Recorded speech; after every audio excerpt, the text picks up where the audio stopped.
Halo, assalamualaikum warahmatullahi wabarakatuh. Selamat pagi, selamat siang, dan selamat malam buat teman-teman semua.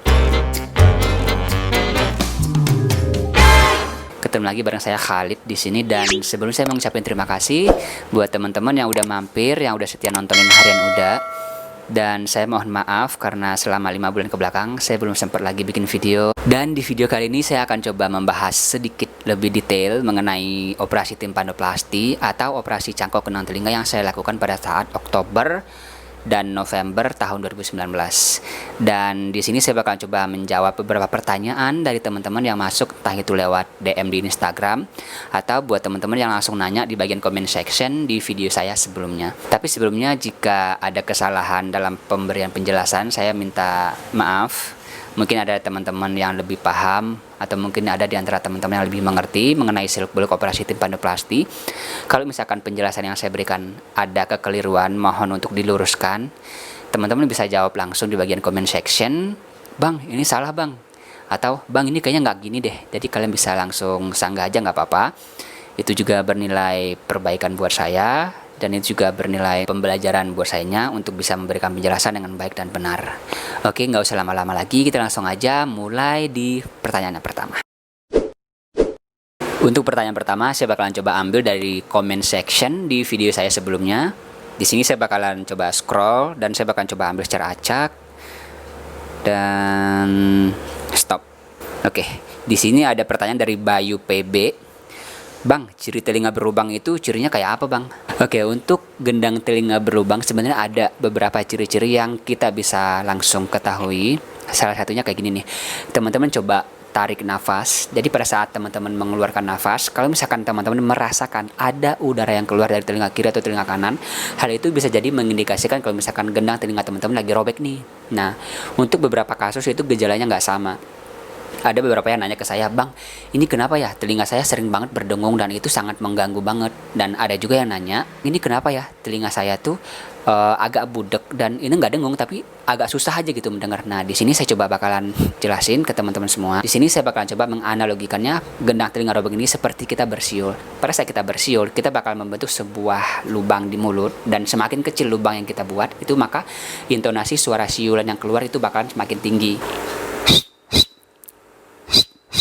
Nah, kalau misalkan kita bersiul dengan posisi mulut terbuka lebar, itu justru tidak ada suara siulan yang keluar.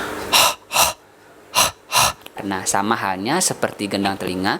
Kalau misalkan gendang telinga kita robek dan itu skalanya kecil, itu biasanya yang akan dominan dirasakan oleh penderita itu adalah suara dengung itu. Nah, apabila kalau misalkan skala robekannya besar, maka yang akan dominan adalah penurunan fungsi pendengaran. Jadi seperti itu, teman-teman. Next, untuk pertanyaan kedua itu ada dari Yohanes Suhindra. "Bang, yang bolong itu sering infeksi nggak? Telinga istri saya ada yang bolong sebelah kiri. Sekarang sedang infeksi udah semingguan lebih. Udah nggak sakit, cuman masih keluar nih cairannya. Ada rekomendasi obat nggak bang yang cocok? Soalnya kemarin saya udah ke THT dan dikasih antibiotik dan nggak ada yang cocok." Oke.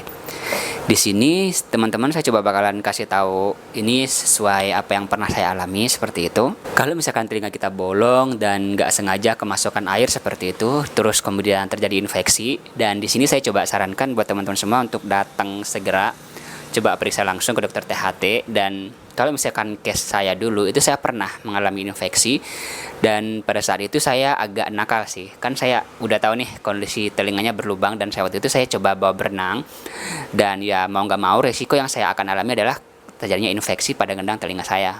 Nah, pada saat itu saya coba bawa ke dokter THT, dan ada obat tetes yang dikasih sama dokter THT-nya. Waktu itu saya dikasih obat tetes, kalau nggak salah namanya Vernacel sama Tarifit.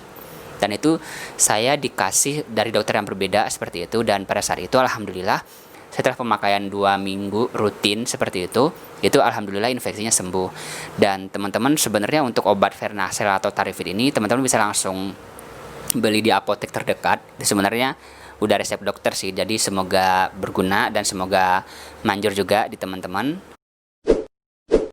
Next, pertanyaan ketiga itu ada dari Okta Teguh 4566. "Mas, saya udah 2,5 tahun nih gendang telinga saya pecah. Kata dokter walaupun saya buat operasi, saya tetap nggak bisa dengar. Jika dokter sudah memberikan pernyataan seperti ini, maka pertanyaan berikutnya adalah apakah benar teman-teman ini tidak bisa mendengar dikarenakan gendang telinganya robek atau ada sebab lain seperti itu. Jika gendang telinga teman-teman rusak, sementara tulang-tulang pendengaran dan rumah siput itu masih berfungsi baik, maka apabila teman-teman melakukan operasi timpanoplasti dan melakukan cangkok pada gendang telinga, maka insya Allah fungsi pendengaran teman-teman semua akan membaik. Beda case-nya kalau misalkan yang rusak adalah membran timpani atau tulang-tulang pendengaran teman-teman.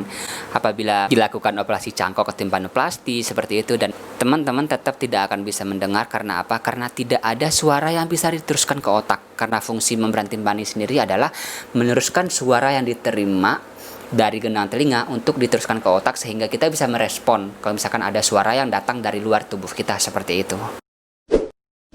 Next, pertanyaan berikutnya datang dari Irfan Septiawan. Bang, telinga gue denging terus menerus nih dan keluar cairan bau. Itu udah lama, pendengaran pun udah kurang nih sebelah kiri. Apa kalau misalkan dioperasi dengingnya bisa hilang? Oke. Kalau misalkan teman-teman gendang telinganya robek, kemudian dilakukan operasi, dilakukan timpanoplasti dan dicangkok bagian yang robek, maka insya Allah denging yang terjadi sebelum operasi insya Allah akan menghilang. Nah, kalau misalkan ada infeksi, kemudian ada denging juga, nah biasanya infeksi yang ada pada telinga kita itu akan mendorong gendang telinga dari dalam, sehingga lama-kelamaan gendang telinga yang tadinya robekannya kecil itu akan semakin membesar. Semakin membesar robekan yang terjadi, maka yang akan terjadi berikutnya adalah penurunan fungsi pendengaran. Jadi di samping ada denging, maka terjadi juga penurunan fungsi pendengaran. Jadi di sini saya sarankan kepada Mas Irfan Septiawan, kalau misalkan mau dengingnya hilang ya salah satu caranya adalah dengan operasi timpanoplasti. Next, pertanyaan berikutnya ada dari Instagram, atas nama Mas Oimes. Pagi bang, oke selamat pagi. Mau nanya bang, biaya operasi gendang telinganya berapa bang? Oke, kalau misalkan saya kemarin itu untuk satu telinga itu biaya operasi timpanoplastinya sekitar 30 juta. Kalau misalkan dua telinga ya artinya 60 juta biayanya. Kemudian ada pertanyaan berikutnya, kalau misalkan menggunakan BPJS bisa nggak bang? Oke, di sini saya coba jelasin sedikit. Kalau misalkan teman-teman mau operasi timpanoplasti menggunakan fasilitas BPJS, itu bisa, cuman bertahap dan teman-teman harus sabar banget. Itu dimulai dari fasilitas kesehatan tingkat pertama, kemudian teman-teman rujuk lagi ke fasilitas kesehatan tingkat kedua, kemudian teman-teman rujuk lagi sampai ke rumah sakit yang memiliki fasilitas untuk melaksanakan operasi timpanoplasti. Cuman ya rumah sakitnya terbatas dan biasanya nggak ada sih di semua kota, hanya beberapa rumah sakit aja, dan itu hanya berlaku untuk rumah sakit pemerintah seperti itu.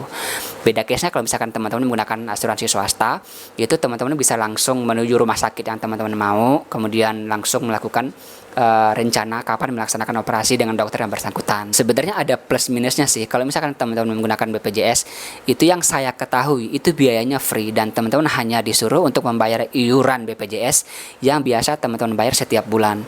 Kalau misalkan menggunakan asuransi swasta itu emang lebih cepat, cuman ya biayanya lebih besar dan ya teman-teman harus siap uang sekitar 60 juta kalau misalkan untuk operasi dua telinga, dan ya teman-teman harus siap 30 juta untuk operasi satu telinga. Jadi seperti itu. Next, pertanyaan berikutnya itu ada dari Mas Rai namanya. Assalamualaikum Mas Khalid. Waalaikumsalam warahmatullahi wabarakatuh. Saya mau tanya, pasca operasi gendang telinga gimana Mas keadaannya? Apakah kembali normal?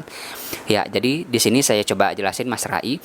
Terakhir saya periksa kondisi telinga itu adalah pada Januari 2020. Itu adalah 3 bulan pasca saya operasi. Dan pada saat itu dicek dan ternyata kondisi gendang telinga saya itu udah menutup sempurna, alhamdulillah.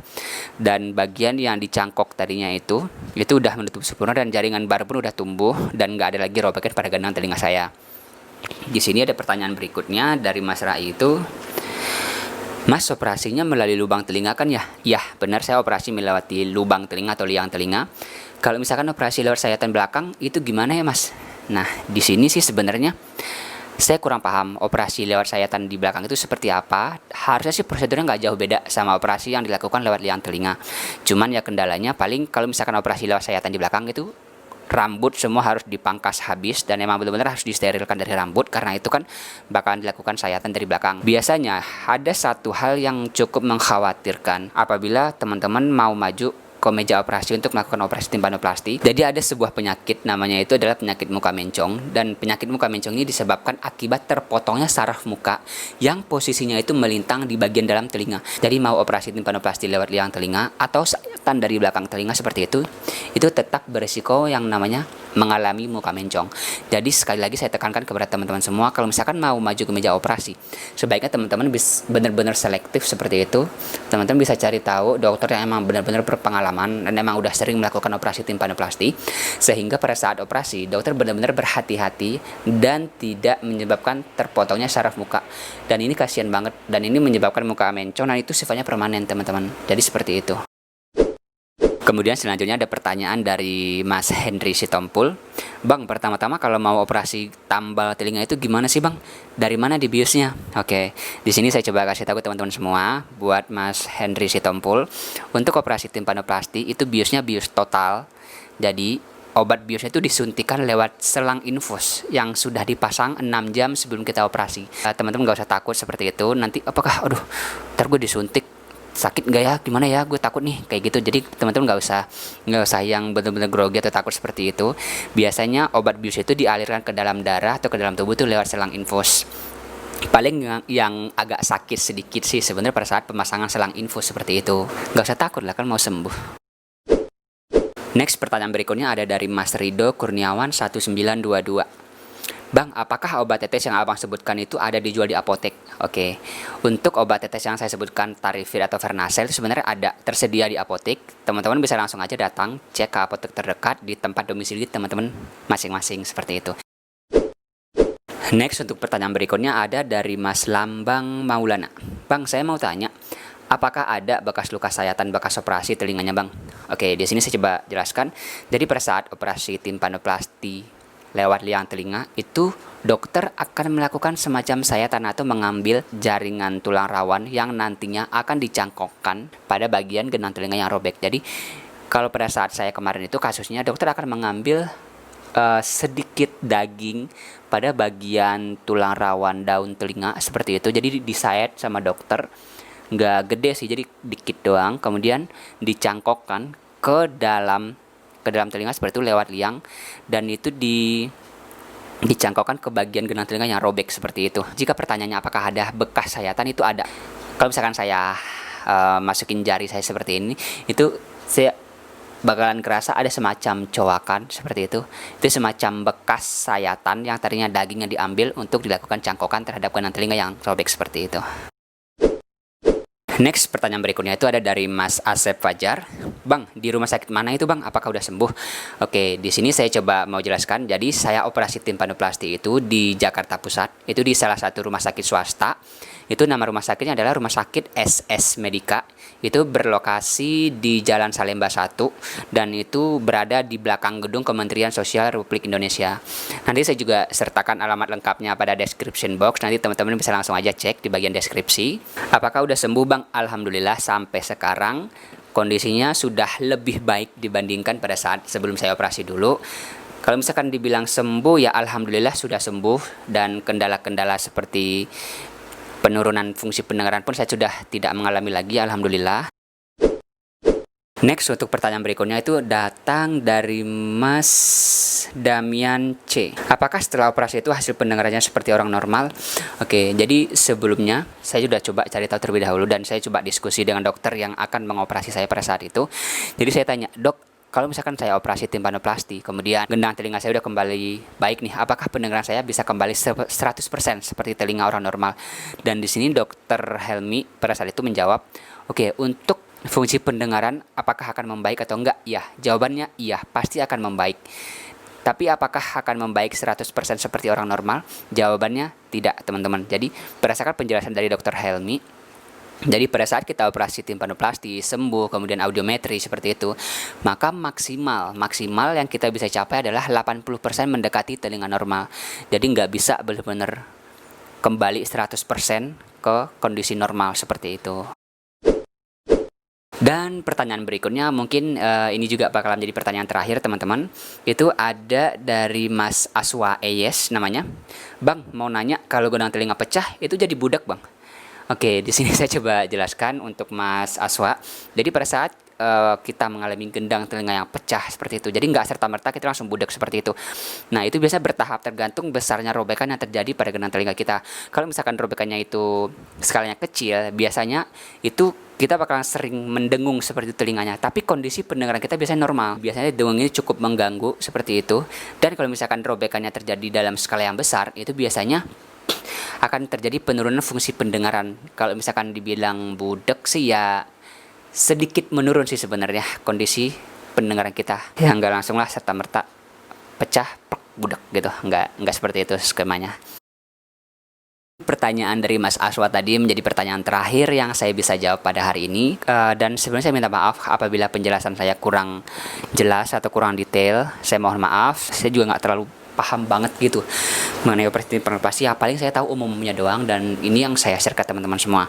Kalau misalkan teman-teman ada yang masih bingung seperti itu, ada yang masih mau nanya-nanya, boleh banget teman-teman bisa komen di bagian comment section video ini. Semoga saya bisa bantu menjawab dengan baik dan benar. Dan saya juga mohon bantunya buat teman-teman semua agar bisa sharing video ini ke teman-teman yang membutuhkan. Saya sih berharap video ini sampai ke sasaran yang saya pengen, yaitu orang-orang yang memiliki penyakit yang sama, yang berhubungan dengan gendang telinga seperti itu. Dan sekali lagi, kalau misalkan teman-teman suka dengan video seperti ini, mohon bantunya untuk like, subscribe, dan komen. Dan terima kasih sekali lagi saya ucapkan. Kita ketemu lagi di video berikutnya. Assalamualaikum warahmatullahi wabarakatuh.